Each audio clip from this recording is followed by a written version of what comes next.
앞으로 젊은 작가들이 이제 계속 열심히 활동하잖아요. 저는 사실 굉장히 걱정을 했었는데 좀 두 분 말씀을 듣고 보니까 아직도 지금 자신의 힘으로 밀고 나가는구나, 걱정은 없겠구나 생각이 들면서도 그럼에도 불구하고 우리가 좀 더 이제 젊은 작가들 또 앞으로 우리 문화 후속 세대들 나올 텐데 그분들이 앞으로도 지속할 수 있는 지속할 수 있게 하려면은 어떤 것들이 좀 필요할까? 혹시 그런 것들에 대해서 생각하고 있는 게 계시는지 말씀을 들어보도록 하겠습니다. 이번엔 최진선 좀 말씀해 주실까요? 네. 제가 아까 뭐 제 삶의 우선순위의 영순위가 글쓰기라고 이야기했지만 사실 고백하건대 제게 글 쓸 기회가 주어지지 않았다면 지속하기 좀 어려웠을 것 같아요. 저는 문학이라는 것은 정말 공평한 게 아니라 매우 불공평한 거라고 저는 생각합니다. 제 개인적인 의견인데요. 모든 작가에게 똑같은 기회가 주어지지 않습니다. 작품을 발표할 기회, 책을 묶을 기회도 제게 감사하게 주어졌기 때문에 저는 계속 할 수 있었던 것 같아요. 아까 회사를 어떻게 그만뒀냐라고 이야기했는데 제가 글 쓸 기회가 없는 상태에서 점점 경제적인 것, 사회적인 것이 치고 들어왔다면 글쓰기에 할애하는 시간을 당연히 저도 줄였을 것 같아요. 그래서 저는 무엇보다도 작가에게는 글 쓸 기회가 급선무라고 생각해요. 이것은 젊은 작가의 작품이 많은 독자에게 전해지는 것을 전제하는데요. 사실 그런 환경이 아니기 때문에 간단한 문제가 아니라고 생각합니다. 이게 우리나라만의 현상이 아니라 전 세계적으로 독자가 줄어들고 있고 이런 현실에서 떠올리는 것이 지원 제도일 텐데 이 지원 제도라는 게 모든 것을 해결할 수 있는 게 아니라고 저는 생각해요. 지원 제도를 확충하고 이제 개편하려면 사회적인 합의가 필요하잖아요. 그럼 시민들의 합의가 필요합니다. 시민들 인식에서 우리 사회에서 문학이라는 게 참 필요하다, 소중한 것이다 라는 사회적 합의가 필요한데 우리 사회는 다양한 문제를 눈앞에 두고 있습니다. 그것 위에 문학이 더 우선으로 논의되어야 할까에 대해서는 좀 의문이 또 드는 것도 사실이에요. 그러니까 그런 상황에서 예술 지원에 대한 건설적인 논의가 가능할지는 잘 모르겠습니다.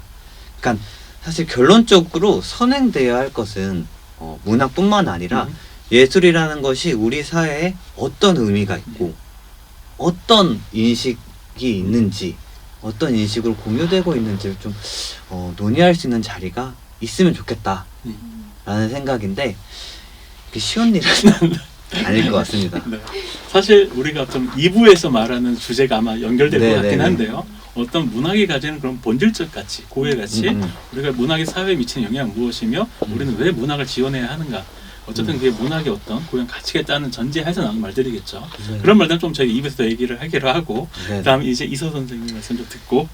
저는 젊은 작가들이 도망칠 수 있을 때 빨리 도망치라는 얘기를 지속성은 이제 솔직한 마음으로 그렇게 해드리고 싶은데 왜냐하면 최진신님처럼 글쓰기가 영순위가 되어버리면 그때는 도망칠 수가 없어요. 그러면은 영원히 이제 이 안에 갇히게 되거든요.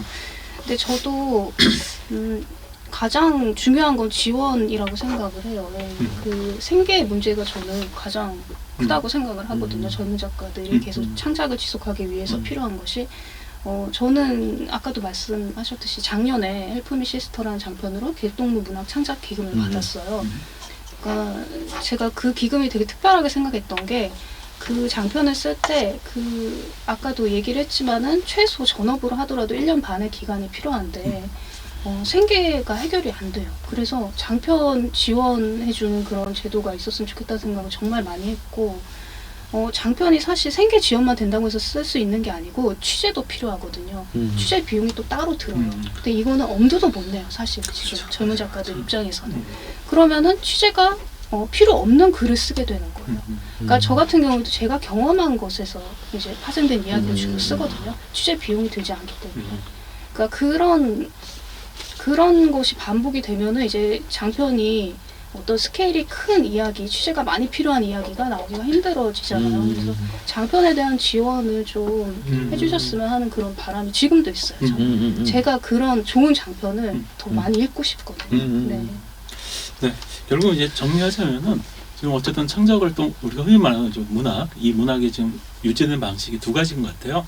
하나는 방금 말한 공적 지원의 형식, 공적 지원의 형식이 있고 그 하나는 우리 말하는 이제 출판 유통 시스템에 의한 것들. 사실 출판 유통 시스템을 우리가 이제 많이 어렵잖아요. 많은 작가들이 수혜를 받기가 어렵기 때문에 공적 지원에 기대가 되는데 그럼 이 공적 지원은 왜 가능한가? 왜 해야 되는가? 이런 부분에 대한 의문이 남는 것 같아요.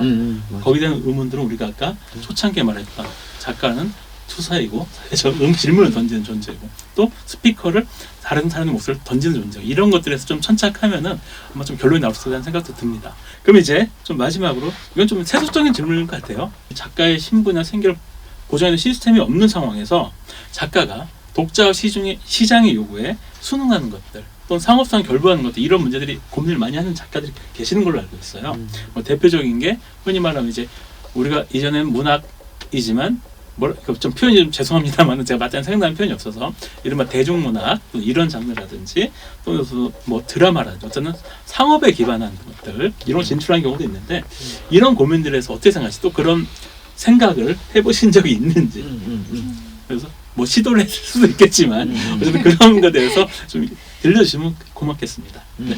이번에 이사 선생님 말씀 들어볼까요? 저는 그 상업성을 추구하는 작가님들의 마음도 충분히 이해가 돼요. 네.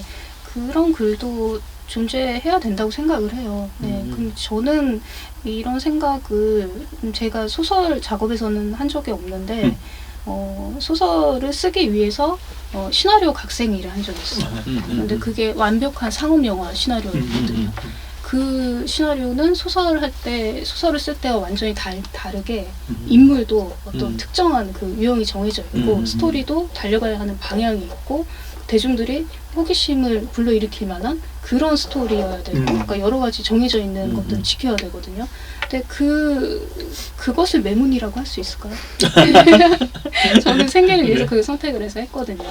그리고 앞으로도 할 가능성도 있고. 근데 소설 작업은 또 완전히 달라요. 그러니까 여기서 오는 그런 약간 그늘이 소설로 오는 것 같아요. 그러니까 이런 이야기를 쓰면서 내가 느끼는 그런 나는 사실 이 방향으로 가기 싫은데 이렇게 써야지 시청률이 나올 것 같아서 왠지 이 방향으로 가야 될 것 같고 그러니까 그런 것들 소설에서는 다 안 할 수가 있거든요. 그래서 저한테 이 두 개의 작업이 완전히 분리된 작업으로 느껴지고 때로는 이제 분열로 느껴지기도 해요.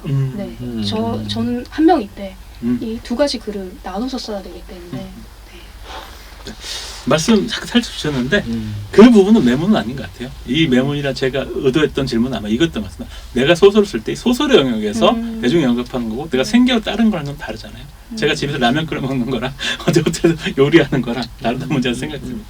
어쨌든 그 말씀 정말 잘 들었고요. 어떤 그런 것들도 어떤 쓰기의 양식이 비슷하다 보니까 그리고 본질은 다르지만 그런 부분에서 약간 분열적인 느낌도 주신다고 말씀해 주신 것 같습니다. 우리 최진 선생님께서는?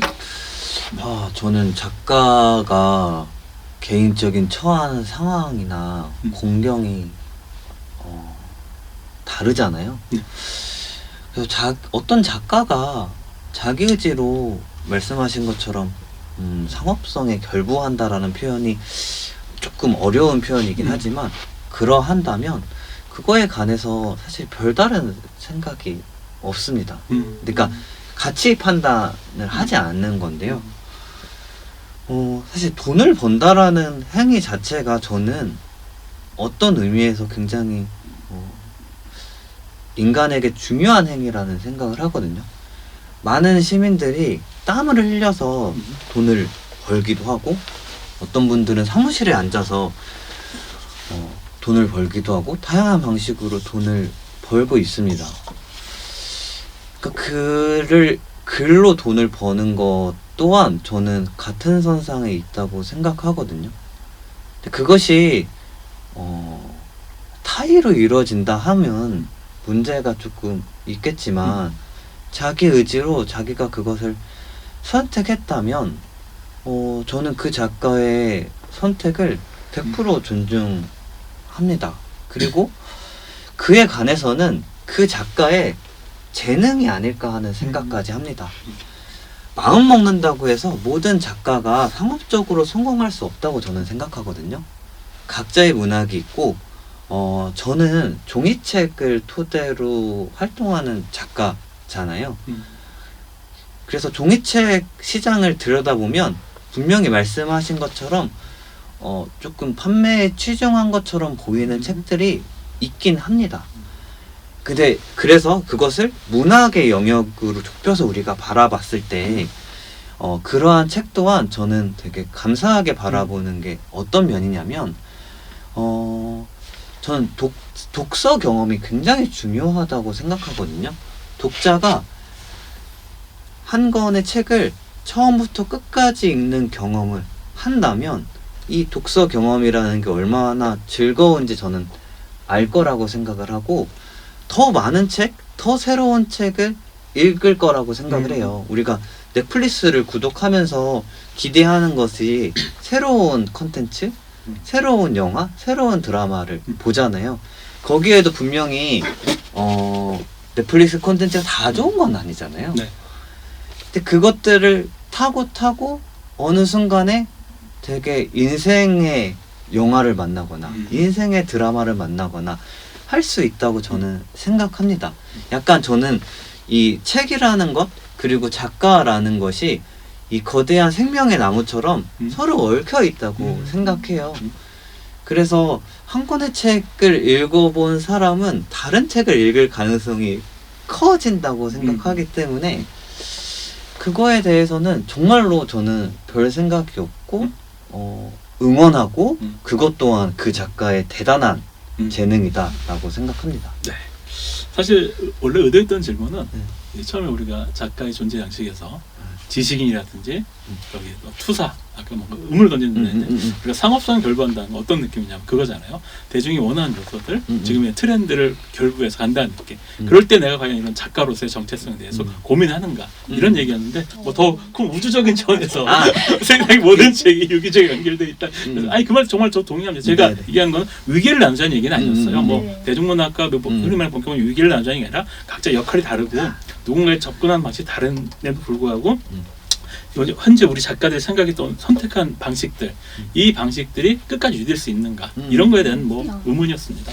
근데 사실 완전히 분리할 수는 없다는 생각이 들어요. 저도 이제 많이 팔렸으면 좋겠다는 생각이 있고 뭐 당연합니다. 어쨌든 이제 아주 좋은 말씀 잘 들었습니다. 제가 한 말씀만 더 붙이고 싶은데 제가 이런 생각을 하게 된 계기가 제 독서 경험에서 시작한 것 같아요. 저도 하이틴 로맨스라든지 이런 대중소설이라고 불리는 소설을 읽으면서 이야기의 즐거움을 알게 됐고 독서의 즐거움을 알게 됐거든요. 저는 모든 문학이 투사일 필요가 없고 지식인일 필요가 없고 예술가일 필요가 없다고 생각하고 어떤 예술가가 가끔은 투사여도 되고 상업성과 결부해서 왕창 돈을 벌어도 된다고 생각합니다. 좋은 예술가가 왕창 돈을 벌게 된다면 정말 박수 쳐줄 일이 아닐까 하는 생각도 해요. 네. 부럽기도 하고요. 그렇죠. 사실 저희가 생각하는 가장 바람직한 결말은 내가 쓰고 싶은 걸 썼는데 그게 우연히 대박이 터지는 경우겠죠. 상업성을 생각했는데 어쨌든 거기에 대해서 정말 우리가 놀라운 성과로 놀라운 재능이라고 생각됩니다. 맞아요. 그만한 그런 생각 들고요. 우리 젊은 작가분들을 모시고 과연 어떻게 음침한 얘기들이 나올 줄 알았는데 생각보다 이 문학의 본질적인 부분이 굉장히 깊이 들어간 것 같습니다. 이상으로 1부를 마치고 이제 정말 쉬었다가 2부에서 다시 뵙도록 하겠습니다. 네, 고생하셨습니다. 아이고, 고생하셨습니다. 네.